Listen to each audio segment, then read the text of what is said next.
Okay, so finally, I'm giving my thoughts, I guess, on this wannabe Banlist because it's 2.5 months in case nobody realized. I'm sure by now you've seen about 50 of these reaction videos because of, everybody on YouTube doing it. And some people opted not to do it. I'm doing it just because I feel it's necessary, I guess. And I just wanted to bring up a few points. So I'll try to make this quick. I would have got to this sooner, but I was staying at a few friends' house for like the past 3 days, so I haven't been home, and I didn't have my laptop. So, without further ado, obviously, the first thing people talk about is like, Go Guardian, oh my god, Go Guardian's back. Okay, that's fine. I don't think it will impact the meta that much. It's a busted card, I agree, but there's so many things that pop, aka Artifact Sanctum, any trap card, pretty much it'll get bottomless warning, whatever. It is probably a very viable warning target right now. So it's cool that it's back though. I never played when it was like relevant, so this is kind of interesting. By the way, sorry about the buzzing. That's my AC. It's kind of hot in my room, so yeah, you guys will deal with that. So what else?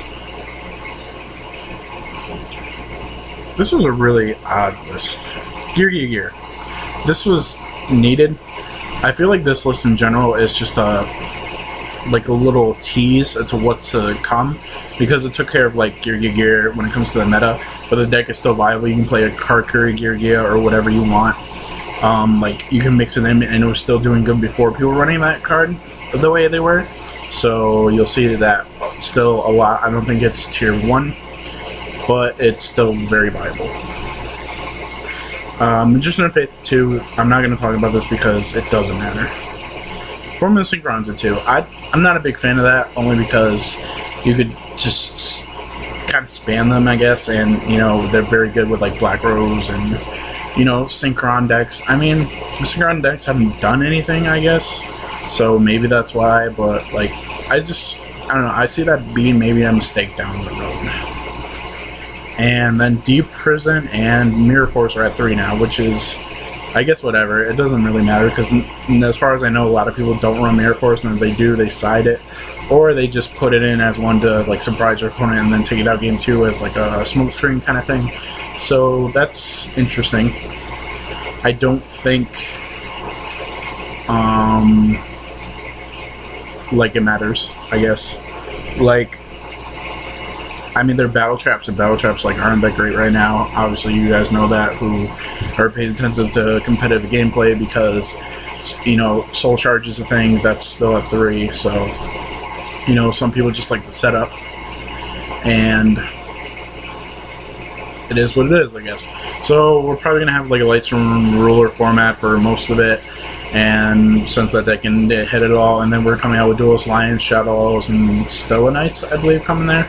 So it'll be like pretty cool to see a bunch of different decks. I kind of like, if you ignore Lightsworn Rulers, I like the game how there's a lot of different decks that you could potentially run right now and still be, viable and still do well in the format.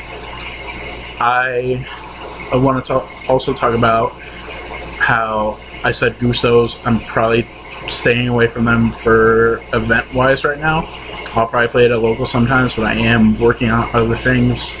Only a couple people know right now what I'm working on, so I just, I'll reiterate, because people have messaged me, people have commented on videos, people have talk to me in person, like, oh, you should still play Gustos, because, it's a good deck, and you played with them well, you showed us replays, you showed us tech profiles.